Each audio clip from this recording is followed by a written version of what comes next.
నమస్తే. ఏప్రిల్ 22వ తారీఖున కాశ్మీర్ పహల్గామలో జరిగినటువంటి దాడి మనందరికీ గుర్తే ఉంటుంది. పాకిస్తాన్కు సంబంధించినటువంటి కొంతమంది టెర్రరిస్టులు ముఖ్యంగా కాశ్మీర్కి పర్యటనకు వెళ్ళినటువంటి వాళ్ళని 26 మందిని పొట్టన పెట్టుకున్నటువంటి సంఘటన పట్ల భారత ప్రభుత్వం సీరియస్గా ఒక పక్కన బీహార్ పర్యటనలో ఉన్నటువంటి ప్రధానమంత్రి సైతం కూడా కొంత ఆగ్రహానికి గురై మరో పక్కన పాకిస్తాన్ అలాగే అక్కడ ఉన్నటువంటి టెర్రరిస్టులు చేసినటువంటి ఉగ్రవాదులు చేసినటువంటి దాడి పట్ల ఆవేశంతో మాట్లాడడం జరిగింది. ఖచ్చితంగా పాకిస్తాన్ని వదిలేదే లేదు, ఉగ్రవాదులని వదిలేదే లేదు. ముఖ్యంగా ఎవరైతే దీనికి ఈ సంబంధించినటువంటి ఉగ్రదాడికి పాల్పడరో ఎవరిని కూడా వదిలిపెట్టేటువంటి పరిస్థితి ఉండదని చెప్పేసి ఆ రోజు చెప్పడం జరిగింది. దానికి అనుగుణంగానే అర్ధరాత్రి 1 గంటల టైంలో పూర్తిగా పాకిస్తాన్కు సంబంధించినటువంటి పీఓకోలో 4 పీఓకోల పైన కూడా భారత సైన్యం కూడా దాడి చేయడం జరిగింది. సుమారుగా 90 నుంచి 100 మంది ఉగ్రవాదులను కూడా మట్టుపెట్టడంగా 100 మంది ఉగ్రవాదులను సైతం కూడా మట్టుపెట్టినట్టుగా తెలుస్తూ ఉన్నది. ముఖ్యంగా ఏదైతే ఈ సంబంధించినటువంటి దాడులకి పాల్పడుతున్నటువంటి ఉగ్ర సంస్థలు ఏవైతే ఉన్నాయో వాటిపైన మిస్సైళ్లతోటి బాంబుల వర్షం కురిపించడం జరిగింది.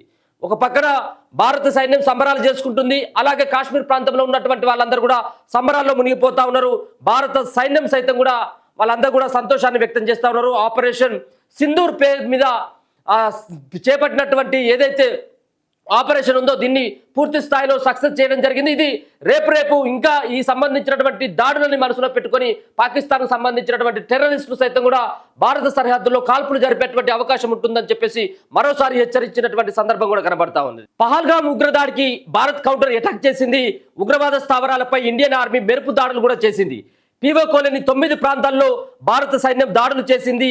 బహవల్పూర్, కోట్లీ, ముజరాబాద్ క్షిప్ని దాడులు చేసింది. ఒక్క బహల్వాపూర్లోనే 30 మంది ఉగ్రవాదులు కూడా హతమైనట్టుగా తెలుస్తా ఉంది. అలాగే ఈ దాడుల్లో 100 మంది వరకు టెర్రరిస్టులు హతమైనట్టుగా సమాచారం అందుతా ఉంది. అర్ధరాత్రి 1 గంట 28 నిమిషాలకు దాడులు ప్రారంభించినట్టు ఆర్మీ ట్వీట్ చేసింది. రాజస్థాన్లోని కజువాలా నుంచి వైమానిక దాడులు జరుగుతున్నాయి. పాకిస్తాన్లోని ఉగ్రవాద స్థావరాలను భారత్ ధ్వంసం చేసింది. 6 చోట్ల దాడులు జరిగినట్లు చెబుతుంది పాక్ సైన్యం. నిజానికి 9 చోట్ల దాడులు చేసింది భారత సైన్యం. ఉగ్రవాద స్థావరాలే లక్ష్యంగా ఆపరేషన్ సింధూర్ కొనసాగుతున్న యుద్ధంలో పాల్గొన్న ఫైటర్ జెట్లు, పైలట్లు భారత్కు సేఫ్గా తిరిగి వచ్చారు. మొత్తం 9 ప్రాంతాలను టార్గెట్ చేసింది ఆర్మీ. పాకిస్తాన్లోని 4 ప్రాంతాలు ఆపరేషన్ సింధూర్ అర్థంలోనే ఆపరేషన్కు ఆ పేరు కూడా ఖరారు చేసింది కేంద్రం. కుంకుమ పువ్వుకు ప్రసిద్ధిగాంచిన లోయలో పహల్గామ్ ఉగ్రదాడులతో పాకిస్తాన్ రక్తం పారించింది. పాక్ ఉగ్రదాడికి జవాబుగా ఆపరేషన్ సింధూర్ పేరుతో ప్రతీకార దాడులు చేపట్టింది భారత సైన్యం. టెర్రర్ క్యాంపులపై భారత్ దాడులతో ఉడికిపోయిన పాకిస్తాన్ ఎల్ఓసి వెంట గ్రామాలపై విచక్షణారహితంగా కాల్పులు జరిపింది. కాల్పులతో పాటు మోటార్ షెల్స్ ప్రయోగించింది పాక్ సైన్యం. పాక్ దాడుల్లో 3 భారత పౌరులు దుర్మరణం పొందారు. యూరి సెక్టార్లోని ఆసుపత్రిలో చికిత్స పొందుతున్నారు మరికొందరు పౌరులు. మోస్ట్ వాంటెడ్ మసూద్ అజారుద్దీన్ బహాపూర్లోని ఉన్నారు. రాత్రి బహవల్పూర్లోని 2 ప్రాంతాలపై మిసైళ్ల వర్షం కురిపించింది భారత సైన్యం. జైషేకి చెందిన 2 టెర్రర్ క్యాంపులను నేలమట్టం చేసింది. మసూద్ అజర్ ఏమయ్యాడనే దానిపై కాసేపట్లో కూడా స్పష్టత వచ్చేటువంటి అవకాశం కనపడతా ఉంది. భారత ఆపరేషన్ పై ఎప్పటికప్పుడు క్లోజ్ గా మానిటరింగ్ చేస్తున్నామని చెప్పేసి చెప్తా ఉన్నారు. జైషేకి చెందినటువంటి 2 టెర్రరిస్ట్ క్యాంపులు ఏవైతే ఉన్నాయో వాటన్నిటి కూడా నేలమట్టం చేయడంతో పాటు మరొక పక్కన మసూద్ అజర్ కూడా చనిపోయినట్టుగా కూడా సమాచారం అయితే అందుతా ఉంది. అంతేకాకుండా ఇదంతా కూడా క్లోజ్ గా కూడా మానిటరింగ్ కూడా భారత ఆపరేషన్ పైన కూడా క్లోజ్ గా మానిటరింగ్ కూడా చేస్తా ఉన్నారు. అమెరికా విదేశాంగ మంత్రి మార్కో రూబియో భారత యాక్షన్ కౌంటర్ పాక్ ఎటువంటి చర్యలు తీసుకోవద్దు, భారత్ పై యుద్ధానికి పాక్ ధైర్యం చేయొద్దన్నారు. ఉగ్రవాదులపై చర్యలు తీసుకునే హక్కు భారత్కు ఉంది. ఆపరేషన్ సింధూర్ పై పాక్ మౌనంగా ఉంటే మంచిదని చెప్పేసి కూడా సూచించడం జరుగుతూ ఉన్నది. ఒకవేళ ఇది ఆపరేషన్ సింధూర్ పేరు మీద జరిగేటువంటి దాడి ఏదైతే ఉందో ఈ దాడి కేవలం ఉగ్రవాద సంస్థల పైన దాడి జరిగినట్టుగానే చూడాలి తప్పించి పాకిస్తాన్ పైనో మరో దేశం పైనో దాడి ఇది యుద్ధంగా చూడొద్దని చెప్పేసి కూడా మరికొన్ని దేశాలు కూడా చెప్తా ఉన్నాయి. ఇది అంతా కూడా పాకిస్తాన్ ఇది ఎట్టి పరిస్థితుల్లో వాళ్ళు తీసుకోదు. ఉగ్ర కార్యకలాపాలను ఉగ్ర సంస్థలని ప్రోత్సహిస్తున్నటువంటి వాళ్ళపైన చేసినటువంటి దాడిగానే చూడాలి అని చెప్పేసి కూడా చెప్పడంతో పాటు ఆపరేషన్ సింధూర్ పేరు మీద ఏదైతే అక్కడ ఉన్నటువంటి పురుషులను మాత్రమే ఎంపిక చేసుకొని భార్యల ముంగట భర్తలను కాల్ చేయడం జరిగింది, వాళ్ళ కుంకుమను తూడ్ చేయడం జరిగింది, వాళ్ళు భర్తలను కోల్పోయి వితంతులుగా మారడం జరిగింది. కాబట్టి ఆ యొక్క దానికి ఆపరేషన్ సింధూర్ అన్నటువంటి పేరు పెట్టినట్టుగా తెలుస్తా ఉన్నది. ఇక పాక్ ఆ భూభాగంపై భారత్ మెరుపుదాడులు చేయడంపై ఆ దేశ ప్రజలు సోషల్ మీడియాలో ఆగ్రహాన్ని కూడా వ్యక్తం చేస్తా ఉన్నారు. భారత దళాలు పాకిస్తాన్ భూభాగంలోకి చొచ్చుకుపోయి దాడులు ఎలా చేయగలిగామని ఆ దేశ ప్రధానిని పీకి పడేస్తామంటున్నారు. అందుకు సంబంధించిన వీడియో క్లిప్ కూడా ఇంటర్నెట్ లో వైరల్ అవుతా ఉంది. ఆ క్లిప్ లో బహల్పూర్ లోని మసూద్ అజార్ మదర్సాపై 4 షిప్లను దాడి చేసినట్లు మనం చూడొచ్చు. మెరుపు దాడులతో పాక్ లో పరిస్థితులు మరింత ఉద్రిక్తతలు కూడా దారితీస్తా ఉన్నాయి. ఇంతకుముందు మనం చెప్పినట్టుగా బహల్పూర్ లో ఉన్నటువంటి మసూద్ అజార్ ఆయన నిర్వహించేటువంటి మదర్సాలలోనే ఉగ్రవాదాలకి ట్రైనింగ్ ఇచ్చేటువంటి అవకాశం కనపడతా ఉంది. కాబట్టి ఆ మదర్సాల పైన కూడా నిన్నమైనదని విదేశాంగ కార్యదర్శి విక్రమ్ మాస్త్రి అన్నారు. కుటుంబం ముందే ఉగ్రవాదులు వారిని కాల్చి చంపారు. దాడి చేసిన టిఆర్ఎఫ్ కి లష్కర్ తో సంబంధం ఉంది. దాడి తర్వాత వారిని సమాచారం ఇవ్వమని అడిగాం. పాకిస్తాన్ ఉగ్రవాదులతో వారికి ఉన్న సంబంధాలు బయటపడ్డాయి. పాకిస్తాన్ ఉగ్రవాదులకు సురక్షితమైన స్వర్గధామంగా ప్రపంచ వ్యాప్తంగా ఖ్యాతిని సంపాదించుకుంది. పాకిస్తాన్ ప్రపంచాన్ని తప్పుదారి పట్టిస్తుంది, ఉగ్రవాదుల గురించి అబద్ధాలు చెప్తుందని చెప్పేసి ఒక పక్కన చెప్తా ఉన్నారు. అర్ధరాత్రి నుంచి కూడా ఏం జరిగింది మొత్తానికి పాయింట్ టు పాయింట్ కనుక చూసుకున్నట్టయితే అర్ధరాత్రి 1 గంట తర్వాత జరిగినటువంటి ఈ దాడి ఏదైతే ఉన్నదో ముఖ్యంగా ఉగ్రవాద సంస్థలన్నీ కూడా ఉక్కిబిక్కిరి అయిపోయినాయి. ఒక పక్కన ఉగ్రవాద సంబంధించినటువంటి దాంట్లో ఉన్నటువంటి వాళ్ళు ఎవరైతే ఉన్నారో శిక్షణ పొందుతున్నటువంటి వాళ్ళు అంతా రోడ్ల మీదకి పరిగెత్తి వాళ్ళు ప్రాణాలను కాపాడుకోవడానికి చాలా మంది ప్రయత్నం చేయడం జరిగింది. బయటకు వచ్చి ఆర్తనాదాలు చేయడం జరిగింది. అప్పటికే మిసైళ్ల వర్షం కురిపిస్తా ఉన్నది. బాంబుల వర్షంతో భారత సైన్యం అంతా కూడా ఉగ్రవాద కార్యకలాపాలు నిర్వహించేటువంటి సంస్థల పైన ఏకిన అక్కడ వాళ్ళు బాంబులు అయితే కురిపించినటువంటి పరిస్థితి చూస్తుంది. అర్ధరాత్రి నుంచి అసలు ఏం జరిగిందని చెప్పేసి చూస్తే ఆపరేషన్ సింధూర్ పై పహల్గాం బాధితులు హర్షం వ్యక్తం చేస్తా ఉన్నారు.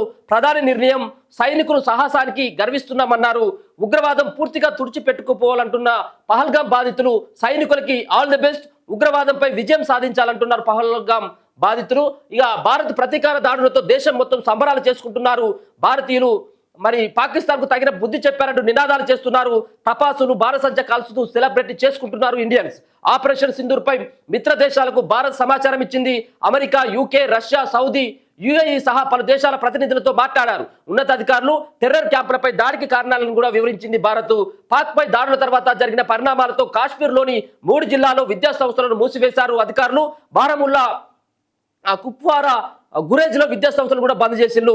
ఉగ్రముఖాల పీచమనిచేలా భారత ఆర్మీ 9 చోట్ల జరిపిన మెరుపు దాడుల్లో 100 మంది టెర్రరిస్టులు హతమయ్యారు. జైషేకి చెందిన బహవల్పూర్ లోనే 30 మంది, మురిడ్గేలోను 30 మంది టెర్రరిస్టులు ఖతమయ్యారు. ఉగ్రవాద స్థావరాలపై భారత దాడులతో పాకిస్తాన్ లో వణుకు పుడుతుంది. పాక్ కు వెళ్లే పలు విమాన సర్వీసులను రద్దు చేసింది. పాకిస్తాన్ కు ఖాదర్ నుంచి వెళ్లే విమాన సర్వీసులు రద్దయ్యాయి. ఉగ్రవాదంపై పోరులో భారత్ కు ఇజ్రాయెల్ మద్దతు తెలిపింది. ఆపరేషన్ సింధూర్ ను సమర్థిస్తూ ఇజ్రాయెల్ ట్వీట్ చేసింది. ఉగ్రవాదంపై భారత సైనిక చర్యలు సరైనదంటూ సమర్థించింది. ఆత్మరక్షణ కోసం భారత్ కు దాడి చేసే హక్కు ఉందన్నారు ఇజ్రాయెల్ అంబాసిడర్ రువెన్ అజార్. ఇక భారత ఆపరేషన్ పై ఎప్పటికప్పుడు క్లోజ్ గా మానిటర్ చేస్తున్నామన్నారు అమెరికా విదేశాంగ మంత్రి Marco Rubio. Bharat action counter గా పాక్ ఎటువంటి చర్యలు తీసుకోవద్దని, భారత్ పై యుద్ధానికి పాక్ ధైర్యం చేయొద్దన్నారు. ఉగ్రవాదులపై చర్య తీసుకునే హక్కు భారత్ కు ఉంది. ఆపరేషన్ సింధూర్ పై పాక్ మౌనంగా ఉంటే మంచిదని కూడా సూచించారు. ఆపరేషన్ సింధూర్ నేపథ్యంలో ఆర్మీ, పోలీస్, డిజాస్టర్ మేనేజ్మెంట్ అధికారులతో సీఎం రేవంత్ ఉగ్రవాదులు ఎవరైతే ఉన్నారో మొన్న చేసిన టెర్రరిస్టులు దాడి ఏదైతే ఉన్నదో పహల్గామ్ సంబంధించినటువంటి పహల్గామ్లో మరి అమాయకులైనటువంటి ప్రజలను పొట్టబెట్టుకున్నటువంటి ఉగ్రవాదులని పూర్తి స్థాయిలో తుడిచిపెట్టడమే లక్ష్యంగా ఆపరేషన్ సింధూర్ సంబంధించినటువంటి దాన్ని మరి ఇప్పటికే ఆర్మీ దాన్ని సీరియస్ గా తీసుకోవడం జరిగింది. భారత ప్రభుత్వం సైతం కూడా సీరియస్ గా తీసుకొని అక్కడ కాల్పులు జరపడం జరిగింది. రేపు ఈ సంబంధించినటువంటి అంశం ఇక్కడికి తెరపడేటువంటి అవకాశం లేదు, ఫుల్ స్టాప్ పడేటువంటి అవకాశం లేదు. ఈ సంబంధించినటువంటి దాడుల పైన పాకిస్తాన్ కూడా సీరియస్ గా తీసుకునేటువంటి అవకాశం ఉంటూ మరో పక్కన పాక్ సరిహద్దు ప్రాంతాలు ఏదైతే భారత్ పాక్ సంబంధించినటువంటి సరిహద్దు ప్రాంతంలో మరోసారి కవ్వింపు చర్యలకు పాక్ సైన్యం కూడా పాల్పడేటువంటి అవకాశం ఉంటుంది. అక్కడ ఉన్నటువంటి ఉగ్రవాదులు సైతం కూడా మరోసారి కాల్పులు జరిపేటువంటి అవకాశం ఉంటుంది. కాబట్టి ఖచ్చితంగా అలర్ట్ గా ఉండాలని చెప్పేసి భారత సైన్యం కూడా భావిస్తూ ఉన్నది. ఇప్పటికీ దీనికి ఇంకా పులి స్టాప్ పల్లి లేదు. ఇంకా ముందు కూడా దాడులు జరిగేటువంటి అవకాశం ఉన్నట్టుగా కూడా ఆర్మీ చీఫ్ అయితే చెప్తా ఉన్నటువంటి సందర్భం కనబడతాం. భారత మాజీ ఆర్మీ చీఫ్ కూడా సంచలనమైనటువంటి ట్వీట్ చేస్తా ఉన్నారు. అభి పిక్చర్ బాకీ హే అన్నటువంటి ఒక ఆయన ట్విట్టర్ చేయడం జరిగింది. అంటే ఇంకా ఖచ్చితంగా కూడా పాక్ కి భారత్ కూడా ఇంకా వార్నింగ్ ఇస్తా ఉన్నట్టుగా తెలుస్తా ఉన్నది. ఇంకా పిక్చర్ బాకీ ఉంది, ఇంకా కూడా రేపు ఇంకా కాల్పులు జరిగేటువంటి అవకాశం ఉంటుంది, ఇంకా యుద్ధం మిగిలే ఉంది అని చెప్పేసి ఆయన చేసినటువంటి ట్వీట్ కూడా కనబడతా ఉన్నది. ఆపరేషన్ సింధూర్ పేరిట పాకిస్తాన్ లోని ఉగ్రవాద స్థావరాలపై భారత్ మెరుపు దాడులు చేపట్టినటువంటి విషయం మన అందరికీ తెలిసి ఈ మిషన్ తో పాక్ వెనులో వరకు పుట్టుకుంది. అయితే ఇది జస్ట్ ట్రైలర్ మాత్రమేనని, అసలు సినిమా ముందుందని భారత 28వ ఆర్మీ చీఫ్ మనోజ్ సర్వనే ట్వీట్ కూడా చేయడం జరిగింది. మరి ఆపరేషన్ సింధూర్ పేరిట పాకిస్తాన్లోని ఉగ్రవాద స్థావరాలపైన కూడా ఈ దాడి జరిగినటువంటి తర్వాత ఆర్మీ చీఫ్ మనోజ్ సర్వేరే ట్వీట్ కూడా కొంత మరి అది ఆ ట్వీట్ కూడా ఇంకా దాని నేపథ్యం కనుక చూస్తే ఇంకా మరో పక్కన పాకిస్తాన్ సంబంధించినటువంటి టెర్రరిస్టుకు సంబంధించినటువంటి స్థావరాలపైన భారత ఆర్మీ ఇంకా బాంబుల వర్షం కురిసేటువంటి అవకాశం ఉన్నట్టుగా తెలుస్తోంది. అందుకోసం అని చెప్పేసి అభి పిక్చర్ బాకీ హై అని చెప్పేసి ఆయన కూడా ట్వీట్ చేయడం జరిగింది. అలాగే విశ్వసనీయ సమాచారం ప్రకారం అయితే త్వరలోనే మరిన్ని కూడా మెరుపు దాడులు జరిగేటువంటి అవకాశం ఉందన్నట్టుగా తెలుస్తున్న ఉగ్రవాదాన్ని కూకిడి వేలతో పెకిలించేలా దాన్ని పెకిలించేదాకా ఇవి జరగడం ఖాయమని చెప్పేసి కూడా స్పష్టంగా అర్థమైతా ఉన్నది. జమ్మూ కాశ్మీర్లోని పహల్గామ్లో జరిగిన ఉగ్రదాడికి భారత సైన్యం కూడా ప్రతీకారం తీర్చుకున్నట్టుగా చెప్పుకోవచ్చు. ఇక బీహార్లో ప్రధానమంత్రి వార్నింగ్ ఇచ్చినట్టుగానే వారి స్థావరాల్లోనే వారికి సమాధి కట్టేశారు. ఉగ్ర స్థావరాలు లెక్కలు తీసి మరీ టార్గెట్ చేసి భారత్ ప్రతీకారం తీర్చుకుంది చెప్పి మరీ అటాక్ చేసిన భారత సైన్యం దాడులకు కొద్ది నిమిషాల ముందే ఇండియన్ ఆర్మీ ట్వీట్ చేసింది. అర్ధరాత్రి 1:28 దాడికి సిద్ధం గెలిపే లక్ష్యం అంటూ కీలక ఉగ్ర నేతలు హతమయ్యారు. లష్కర్ ఎ తోయిబా నేత హఫీజ్ అబ్దుల్ మాలిక్ హతం కాగా మరో ఉగ్ర నేత ముదాసిర్ మృతి చెందాడు. భారత్ పాకిస్తాన్ సరిహద్దుల్లో తీవ్ర ఉద్రిక్తత నెలకొంది. భారత్ చెక్ పోస్టుల లక్ష్యంగా పాక్ సైన్యం కాల్పులు జరుపుతుంది. పాక్ సైన్యం కాల్పుల్లో 10 మంది భారత పౌరులు కూడా మృతి చెందినట్టుగా తెలుస్తా ఉంది. భారత ఆర్మీని ఎదుర్కోలేక సామాన్య ప్రజలపై కాల్పులు జరుపుతుంది పాక్ సైన్యం. కాశ్మీర్ సహా ఎల్ఓసి వెంబటి పాక్ రేంజర్లు కాల్పులు జరుపుతున్నారు. యూరి కుప్వారా రాజౌరి పుంచ్ సెక్టార్లో పాక్ కాల్పులు జరిపింది. పాక్ సైన్యం కాల్పులను తిప్పికొడుతుంది భారత బలగాలు. భారత సైన్యం కాల్పుల్లో పలువురు పాక్ సైనికులు మృతి చెందారు. కాల్పుల్లో పలువురు సైనికులను కూడా గాయాలయ్యాయి. భారత్ బెరుపు దాడితో కాళ్ల బేరానికి వచ్చారు పాక్ రక్షణ మంత్రి ఖ్వాజా ఆసిఫ్. భారత్ దాడులు ఆపేస్తే మేము ప్రతీకారానికి దిగమని పాక్ రక్షణ మంత్రి ప్రకటించారు. లాహోర్ సియాల్కోట్ విమానాశ్రయాలను మూసివేశారు. ఆపరేషన్ సింధూర్ పై అమిత్ షా స్పందించారు. పహల్గాం దాడికి ప్రతిస్పందనే ఆపరేషన్ సింధూర్ అంటూ కేంద్ర హోంమంత్రి పోస్టు చేశారు. ఉగ్రవాదాన్ని కూకిడి వేలతో పెకిలిస్తామని హెచ్చరించారు అమిత్ షా. పహల్గాం మృతులకు న్యాయం చేసేందుకు ఆపరేషన్ సింధూర్ చేపట్టినట్లుగా ఉన్నతాధికారులు చెప్పారు. ఆపరేషన్ సింధూర్ పై ఆర్మీ అధికారులు వివరాలు వెల్లడించారు కూడా. పాక్ పౌర స్థావరాలపై నష్టం కలగకుండా 9 ఉగ్రవాద స్థావరాలను కూడా ధ్వంసం చేసినట్లుగా వాళ్ళు చెప్పడం జరుగుతూ ఉంది. పాక్ పౌర స్థావరాలపై పాక్ ఎక్కడ కూడా అక్కడ ఉన్నటువంటి నివసించేటువంటి ప్రజలకు ఏ విధంగా నష్టం చేకూర్చకుండానే కేవలం 9 ఉగ్రవాద స్థావరాలను కూడా మేము ధ్వంసం చేసినామని చెప్పేసి చెప్పడం జరుగుతూ ఉన్నది.